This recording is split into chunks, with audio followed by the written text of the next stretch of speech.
Hello friends, आज है 10th of April 2023। Current affairs में क्या है हाइलाइट्स आपके लिए। आने वाला exam IBPS PO and other exams सबके लिए ये सारे पॉइंट्स बेहद इंपॉर्टेंट होने जा रहे हैं। तो आज के हाइलाइट्स में हम देख लेते हैं क्या है नेशनल और इंटरनेशनल स्पोर्ट्स या ट्रेंडिंग क्या है। बांदीपुर टाइगर रिजर्व से क्या खबर आ रही है। 50 इयर्स हो गया है वहां। और बनारस से एक अच्छी खबर आई है। तो चलिए शुरू करते हैं आज एक इंटरनेशनल पॉइंट से। पहला है, which country recently held a referendum on a new constitution? This happened actually in April 2023। तो कहां पर एक रेफरेंडम किया गया, यानी लोगों का ओपिनियन लिया गया एक नए कॉन्स्टिट्यूशन को लेकर के।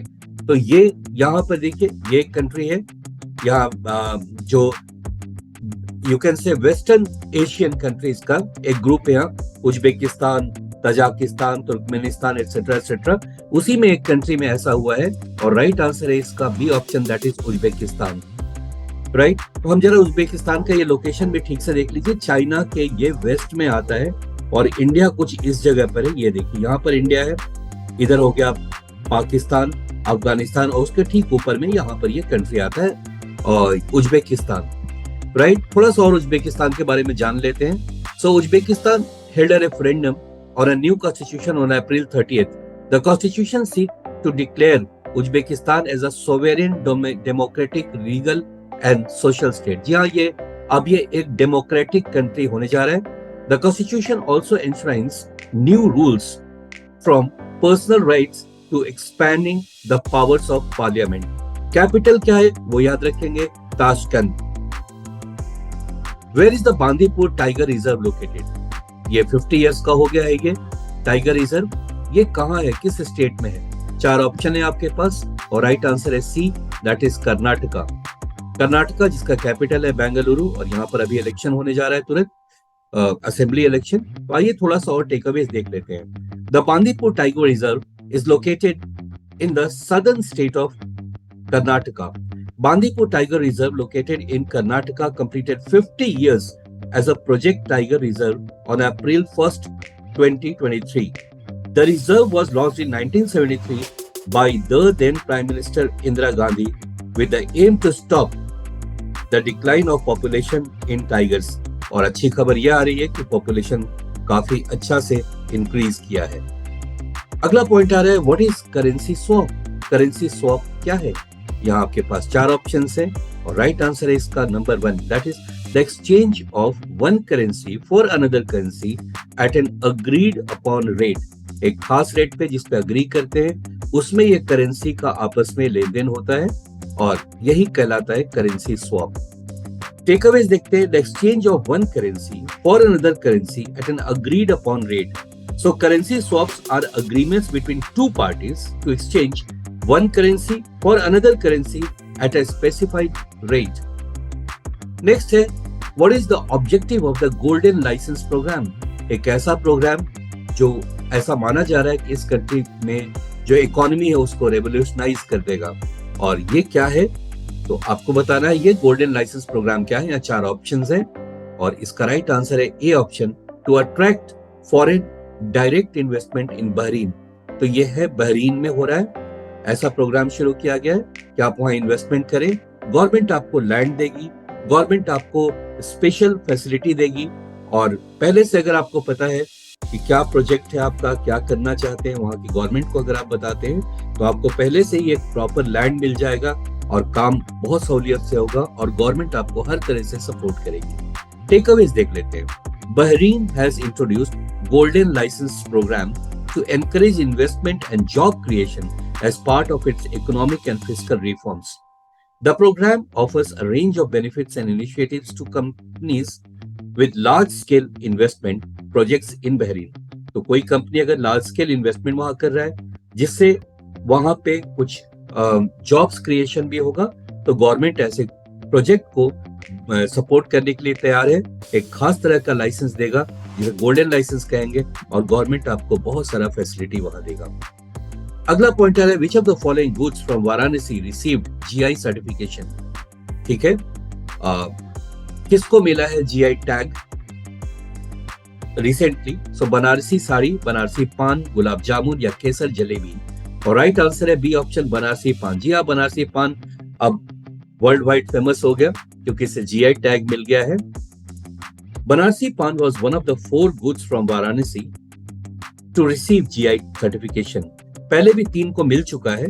So other 3 were handicrafts made from wood, glass and clay. कभी आप बनारस जाए तो वहां ये लकड़ी के छोटे खिलौने को जरूर देखें। बेहतरीन खिलौने होते हैं और कई वेरिएशंस में आते हैं, बहुत तरीके के आते हैं। और ऐसा कुछ कर्नाटका में भी होता है, बट बनारस में सबसे पहले शुरू हुआ था। और ये खिलौने आप एक बार वहां ट्राई करके देखें, आपको बहुत ही अच्छा लगेगा। आपके बच्चों को, छोटे बच्चे तो बहुत ही खुश होंगे उन सब खिलौनों को देख के। और बहुत बढ़िया वुड क्राफ्ट है ये, बहुत बढ़िया वुड क्राफ्ट है ये, राइट। अगला पॉइंट चलते हैं, which country has renamed 11 places in Arunachal Pradesh. So एक कंट्री जबरदस्ती का हमारे देश में टांग अड़ा रहा है, और अरुणाचल प्रदेश जो कि हमारे देश का ही एक राज्य है, वहां पे 11 डिफरेंट प्लेसेस का अपने हिसाब से उसने नाम रख लिया है। ये कौन सा कंट्री ऐसा कर सकता है? ऑब्वियस है, ऑप्शंस तो यहाँ पे भूटान, म्यांमार, चाइना, बांग्लादेश है। Right answer is C option, that is China. चलिए एक बार अरुणाचल प्रदेश को थोड़ा और अच्छे से जान लेते हैं। अरुणाचल प्रदेश कहाँ पे? ये देखिए, इस जगह पे अरुणाचल प्रदेश है। हमारा पूरा नॉर्थ ईस्ट, सबसे ज्यादा ईस्टर्न पार्ट, सबसे ईस्ट में अगर कोई स्टेट है तो वो है अरुणाचल प्रदेश। कैपिटल ये ईटानगर है यहाँ का, सीएम यहाँ के पेमा खांडू है। एडजॉइनिंग स्टेट्स क्या क्या है, बहुत जरूरी है जानना। सो इसके एडजॉइनिंग स्टेट्स आप देख लीजिए, ये रहा आसाम येलो कलर में, आसाम, नागालैंड, मणिपुर, मिजोरम, त्रिपुरा, राइट। ये सारे इसके एडजॉइनिंग स्टेट्स हैं। और कंट्री में आप देख लीजिए, यहाँ चाइना लगता है इस तरफ से, नॉर्थ साइड से, और वेस्टर्न साइड में ये भूटान है, और इस तरफ में म्यांमार है, राइट। सेपरेटेड फ्रॉम आसाम इन 1948, पहले आसाम का ये पार्ट हुआ करता था। 1948 में आसाम से सेपरेट हुआ और अलग से इसका वजूद आया। So Arunachal Pradesh literally means land of dawn lit mountains. Arun मतलब सन होता है। Now adjoining countries Bhutan, China and Myanmar, border with China in the north and the McMahon line. इस पर भी ये पॉइंट भी याद रखेंगे कि इंडिया और चाइना के बीच में जो बॉर्डर बनाता है वो है मैकमोहन लाइन। चाइना के कल्चर से रिलेटेड कुछ और इंपॉर्टेंट चीजें देख लेते हैं। झूम कल्टीवेशन यहाँ का बहुत पॉपुलर है। झूम कल्टीवेशन में होता है कि एक खास पोर्शन ऑफ लैंड पे 2 साल 3 साल तक कल्टीवेशन किया जाता है, फिर उसकी फर्टिलिटी जब कम हो जाती है तो वो जो किसान है वो दूसरी जगह फिर शिफ्ट हो जाते हैं। इसी को झूम कल्टीवेशन या शिफ्टिंग कल्टीवेशन के नाम से भी जाना जाता है। भारत में सबसे बड़ा बुद्धिस्ट मोनास्ट्री जो है वो है तवांग, जो कि अरुणाचल प्रदेश में है। और एक खास बात देखिए, आप परमिट लिखा हुआ है, यानी इस स्टेट में अगर आप जाना चाहते हैं तो आपको पहले एक परमिट लेना होगा, तभी आप वहां जा पाएंगे। और किबितु ये भारत का ईस्टर्न मोस्ट जो एरिया है, जो विलेज है, वो ईस्टर्न मोस्ट वो है किबितु, यानी सूरज भारत में सबसे पहले किबितु में दिखता है, राइट। तो चलिए अब आगे चलते हैं। और ये एक ग्रेट लेडी हैं जो हमारे पीएम के साथ अभी दिख रही है। रिसेंटली इंडिया आई थी और इन्होंने बहुत बड़ाई की है हमारे प्राइम मिनिस्टर की, कि पूरी दुनिया में ये बहुत ही ज्यादा पॉपुलर है। और ये ऐसे वैसे देश की नहीं है, ये उस कंट्री के हैं जो G7 कंट्री का पार्ट है। So who is the current prime minister of Italy, या इटली की ये प्राइम मिनिस्टर कौन है? एंड राइट आंसर इसका Giorgia Meloni. Giorgia Meloni. Giorgia Meloni is an Italian politician who has been serving as the Prime Minister of Italy since 22nd of October 2022. The first woman to hold this position. यह इसके पहले कोई भी woman Italy की prime minister नहीं बनी थी। ये पहले लेडी हैं जो इटली की प्राइम मिनिस्टर बनी है। इटली के प्रेसिडेंट कौन है, चलिए वो भी देख लेते हैं। सर्गी मैटरेला, और कैपिटल इटली का है रोम। यूपीआई को लेकर ये अभी पूरी दुनिया हिली हुई है, क्योंकि ये बहुत जल्दी पॉपुलर होता चला जा रहा है पूरी दुनिया में। और इसके यूज को अब तो लग रहा है ऐसा कि फ्रांस भी अभी से अपना लेगा, अदरवाइज और भी काफी सारे कंट्री ने इसको अपना लिया है। काफी फास्ट ट्रांजैक्शन इससे होता है, आप पैसा भेजना चाहे person to person, person to bank, तो ये सब कुछ इससे पॉसिबल है। इसलिए दुनिया के और भी कई स्टेट्स हैं, कई कंट्रीज हैं जो इसको अपना रहे हैं। तो भारत के रुपए का वैल्यू पूरी दुनिया में बढ़ रहा है। So how many transactions were processed by UPI in March 2023? सिर्फ मार्च में कितने ट्रांजैक्शन हुए थे? और इसका राइट आंसर देखिए, C option, 8.7 billion what a whooping number it is, 8.7 billion. आइए देखते हैं यूपीआई के बारे में क्या है। इसका फुल फॉर्म है unified payment interface, UPI. It's an instant real time payment system developed by national payments corporation of India. उसने डेवलप किया है। और इसके ओनर कौन है? तो ओनर भी वही है, national payment corporation of India. ये इंट्रोड्यूस किया गया था 11th ऑफ अप्रैल 2016 में, या लगभग 6 साल पहले इसको इंट्रोड्यूस किया गया। अब आता है लास्ट पॉइंट पर हम पहुंच गए। What is the World Bank's projection for India's GDP growth in financial year 23-24? क्या प्रोजेक्शन है जीडीपी का as per World Bank's report?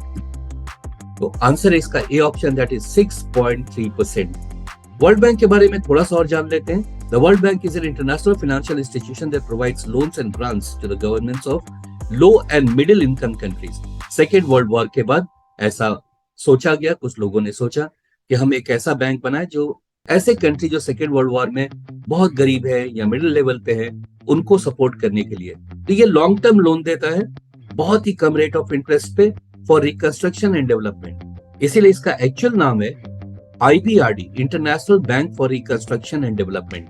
तो अगर आप इस वर्ड से भी समझे, international bank for reconstruction and development, यानी वैसे कंट्री को लोन देता है कि अपने आप रोड्स बनाइए, मेडिकल फैसिलिटीज और बढ़ाइए, स्कूल्स बनाइए, इन सब फैसिलिटी के लिए आप, या ड्रिंकिंग वाटर का कुछ करना है प्रोजेक्ट, उसके लिए ये पैसे देता है। प्रेसिडेंट कौन है इसके?